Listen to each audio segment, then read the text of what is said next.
Mga kababayan, kamusta po? Si Kamanong po ay nagbabalik po muli para po magkomento po sa inyo dito po sa Tambayang Makabayan. Samahan niyo po inyong likod, mag-umpisa na po tayo.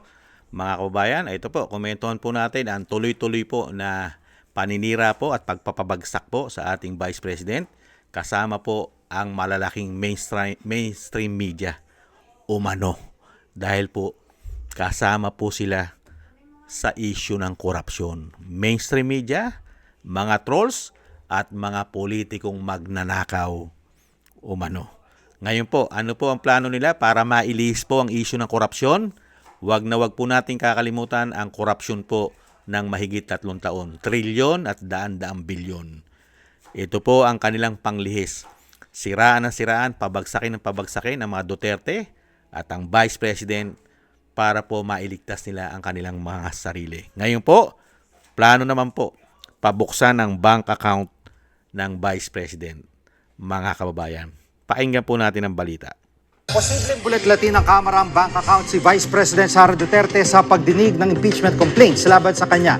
Live mula sa Batasang Pambansa, nangunguna sa balita si News 5 House Correspondent Marian Enriquez. Marian, hindi ba ito labag sa bank secrecy law?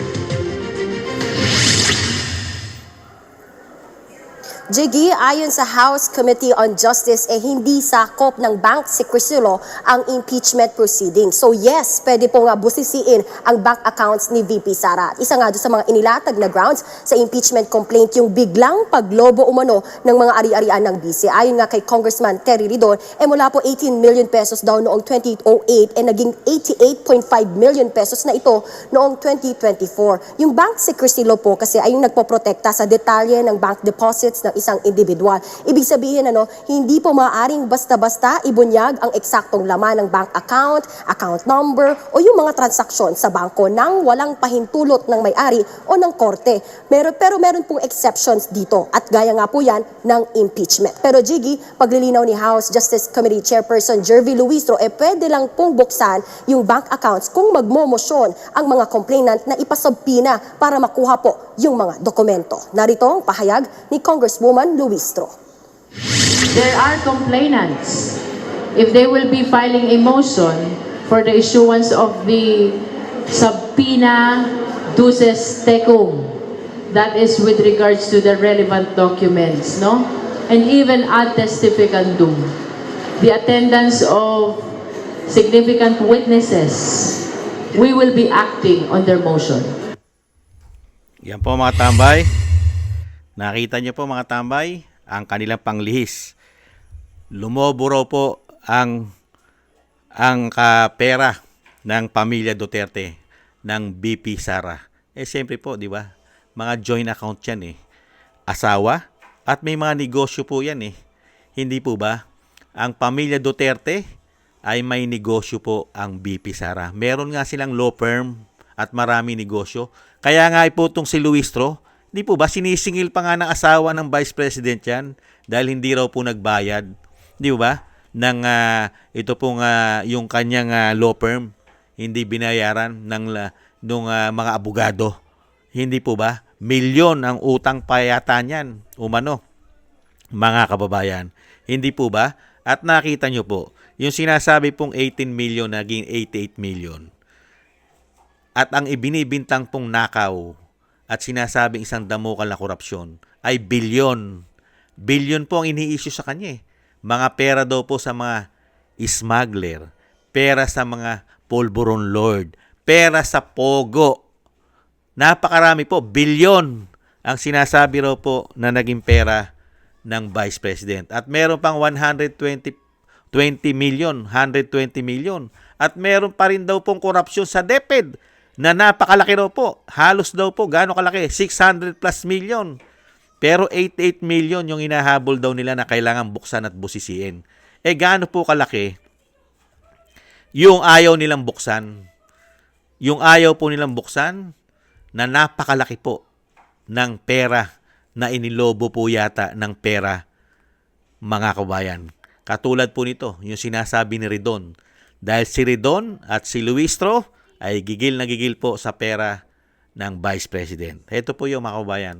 Ganyan po kalaki ang pera po ng Speaker Ang speaker po na hindi pwedeng busisiin ang pera, mga kababayan, ayaw nilang busisiin. Mga kababayan, magkano po? 3 billion mahigit. 3 billion 465 million. Hindi po ba? 3.465 billion. At yung kay Bongit na tinatawag na bangag, mga kababayan, magkano naman daw po? 3.3 billion. Yung sa Vice President na kailangan ma-impeach ay 88 million. Mga kababayan, nakita nyo po kawalang yan ng mga katarantaduhan ito. Redon, kinwestiyon ang sali ni BP Sara at yaman ni PBM at Romualdez lumobo ng bilyones. Pero ang kailangan busisiin yung kay Sara. Pero yung lumobo ng bilyon, ang pera ni Tambaluslos na tinatawag ng Vice President, ayaw busisiin. At yung kay Bongit na tinatawag ng bangag na kanyang ate, ay ayaw busisiin. Bakit naging bilyon-bilyon ang pera nila? Samantalang sa Vice President, 88 million. At ang ibinibintang nilang korupsyon sa Vice President ay bilyon. Ayon po kay Madriaga, napakarami daw pera na naidi-deliver sa Vice President. Bilyon. Bilyon daw ang nadi-deliver ayon kay Madriaga, yung nakakulong. Pero ang sisiliping pera, 88 million. Mga kababayan, ano tingin nyo sa Vice President? Walang mga pinagkakakitaan niya ng kanyang pamilya, ang kanyang asawa? Hindi ba pwedeng magnegosyo ang kanyang asawa? Meron nga silang law firm. At maunlad ang Davao. At pwede silang magnegosyo sa Davao City dahil maunlad ang Davao. Asensado ang Davao. Malaki ang Davao City. Maraming negosyong pwedeng gawin. Ang pamilya Duterte, lalong-lalo po si Mans Carpio, ang asawa ng Vice President. Hindi po ba? 88 million, lulang-lula kayo. Hinahanapan nyo ng korupsyon, 88 million. Pero yung 3.465 billion, walang korupsyon. At yung 1.3 billion ni Bangag na tinatawag ng kanya ate, walang korupsyon. Ganyan po ginagawang tanga at bobo ang mga Pilipino ng mga hayop na ito umano. Ito pong mga magnanakaw at mga buhaya sa ating bansa di umano. Nakita nyo po, wag na wag po natin kakalimutan ang mga kahayupang ginawang pagnanakaw ng mga demonyo at sakim sa pera at kapangyarihan ng mga politiko sa ating bansa.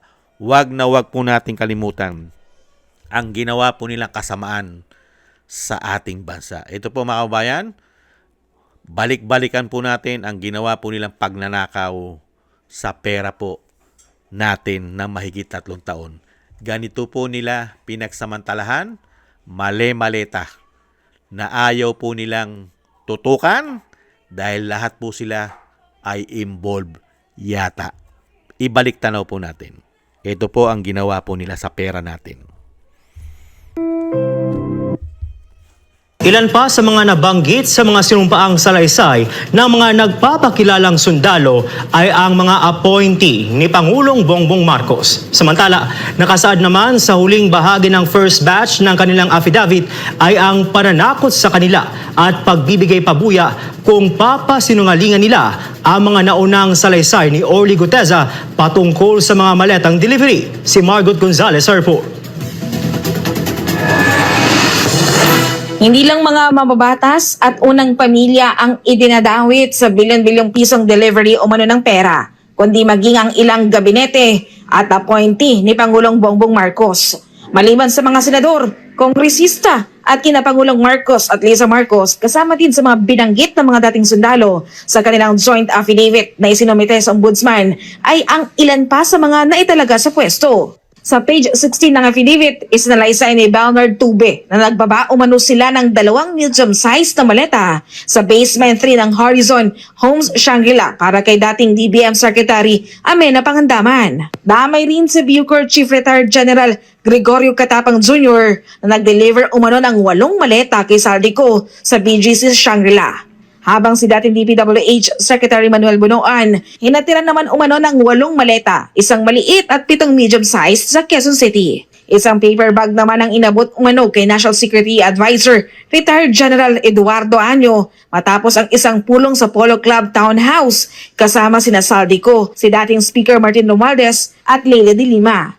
Maging si COMELEC Chairman George Garcia, kinaladkad din sa affidavit. 4 na medium-sized na maleta umano ang kabuang tinanggap nito sa dalawang magkahiwalay na meeting kasama si Saldico. Maging ang mga social media troll farm operations at ilang miyembro ng media, hinahatilan din daw ng pera sa mga car park o sa mismong bahay nila. Nakasalaysay sa affidavit na sa isang malaking maleta, 50 hanggang 70 million pesos ang pwedeng maisilid, habang sa medium-sized ay nasa 30 hanggang 40 million pesos, habang sa maliit na maleta ay nasa 15 hanggang 25 milyong piso ang maaaring mailagay. Samantala sa mga paper bag, nasa 5 hanggang 10 milyong piso ang nailalagay dito, habang 2 million pesos naman sa expandable envelope. Kung naubusan ng maleta, inilalagay umano nila ang pera sa karton o mga storage boxes na sila rin ang inuutusan na bumili. Kalakip ng dokumento ang mga litrato ng mga maleta, shipment receipts, at maging ang chopper na umano'y ginamit nila sa operasyon ito, inilahad ng mga dating sundalo sa huling bahagi ng kanilang joint affidavit ang nararanasang pressure. Binigyan umano sila ng babala na huwag ibubunyag ang operasyon at inalokan pa ng pabuya kapalit ang paggawa ng contra-affidavit para pasinungalingan ang mga salaysay ni Orly Gutesa. Dahil sa kanilang pagtanggi, banta sa buhay sa pamamagitan ng text at tawag ang kanilang natatanggap. Ayon sa kanila, may ilan na sa kanilang kasamahan ang nakumbinsing bumaliktad. Samantala, matatandang una ng tinawag na lousy script at paulit-ulit ng kasinungalingan ng palasyo ang mga nasabing akusasyon ng dating mga sundalo laban sa Pangulo. Para sa Diyos at Pilipinas. Yan po, matambay. Ilan pa sa mga Huwag po nating kakalimutan yan. Yung mga deliver po ng mga maleta po sa kanila, ayon po sa ating mga ex-marine, mga soldiers, daan-daang milyon. Daan-daang milyon isang deliver. Samantalang yung gusto po nilang impeach, ang pera po sa bangko, mula po nung 2008 ay sinasabing 18 million. Ngayon po, 2026 ay 88 million. Nakita nyo po. Samantalang sa kanila, isang deliver, hindi bababa sa 56 million isang deliver ng maleta. At gaano karami po ang nabidi-deliver na maleta sa isang deliver? Katulad po nung dinadala sa Ilocos. Nakasakay po sa chopper, nakasakay po sa eroplano. Mga kababayan, nakita nyo po kung paano po tayo gaguhin at gawing bobo at gawing tanga ng mga politikong magnanakaw na kampi-kampi. Nakita nyo po, dinadala po nila ang issue ng korupsyon sa Vice President. Ni hindi pa naka100 milyon ang pera ng Vice President. Wala pang 100 milyon ang pera niya. Siya po ang korap. Siya ang dapat managot sa trilyong nawawalang pera ng bansa. Sa daang-daang bilyon nawawala ng bansa, ang nawawala sa bansa, nakukurap. Tanging Vice President ang kailangan managot na ang pera niya sa bangko na gustong silipin ay 88 million. Mahigit 1 trilyon ang pinag-uusapang korupsyon. Unbelievable. At wala na po sa logic. Binibintangan po nila na isang damukal na korupsyon. Dumami raw po pag-aari, mga kabayan, at may pera daw po na 88 million. Samantalang sila, male-maleta. May mga ari-arian pa sa ibang bansa. May mga golden visa pa. Marami pang hawak na pasaporte ang mga hayop na yan, di umano. Ngayon, siya ngayon ang ini-impeach. Wala pong magawa ang Vice President. Talagang ginigipit po ang pamilya Duterte. Wala po kasing magawa. Wala po pa kasing umaaksyon. Pati po ang Korte Suprema. Ayaw pa rin pong kaaksyonan yung ginawa po na issue ng GAA.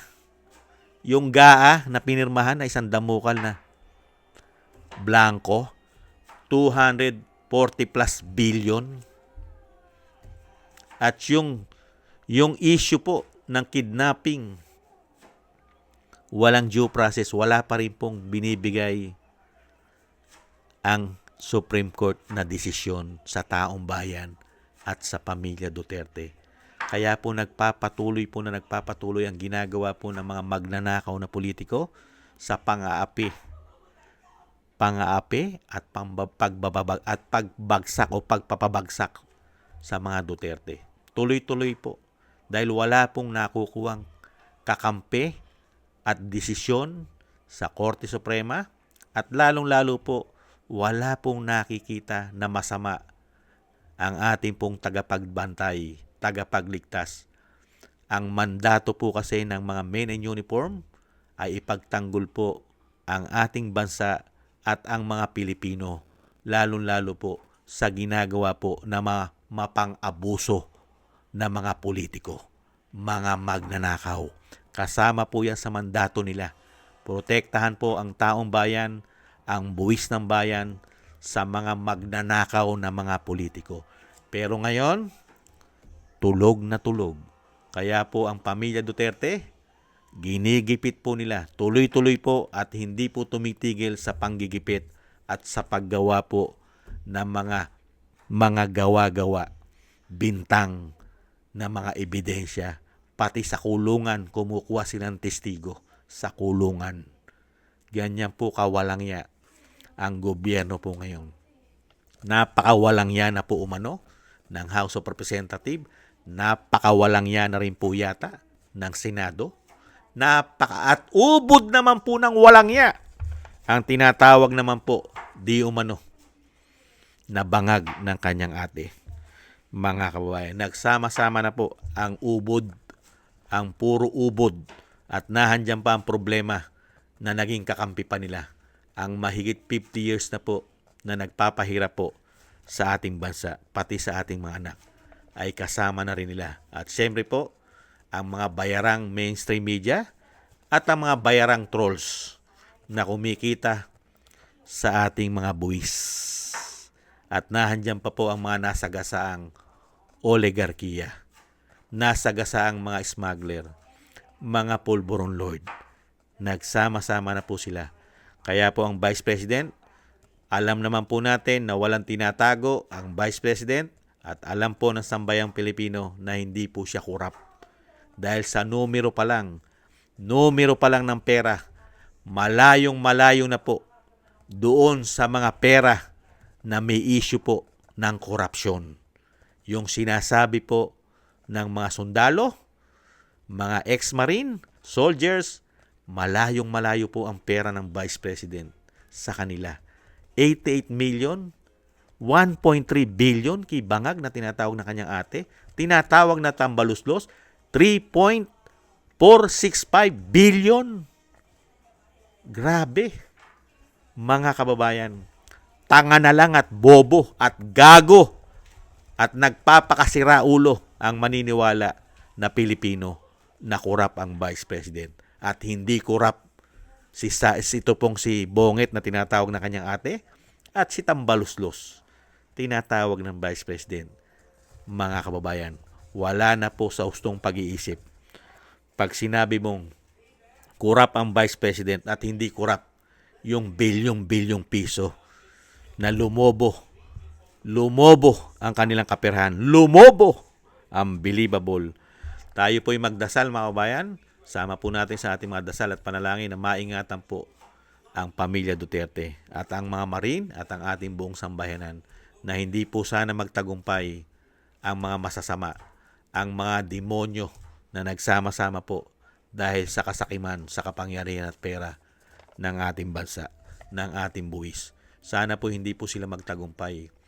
At syempre po, dumating na po sana sa lalong mabilis ang katarungan na ating pong minimithi na makuha na po sana natin sa lalong mabilis na ang mga tao na ito ay managot, makulong at isuka po ang mga pinagnanakaw po nila sa ating mga buwis. Sana po ipagkaloob po sana sa lalong mabilis.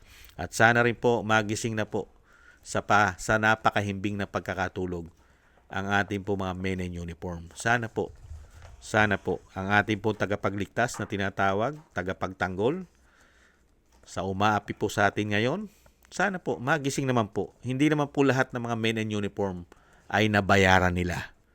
Hindi po ba? Sana po. Thank you po mga kabayan sa mga dasal. At syempre po maraming salamat po sa mga nakagusto po ng Tambayan mga kabayan sa YouTube at TikTok.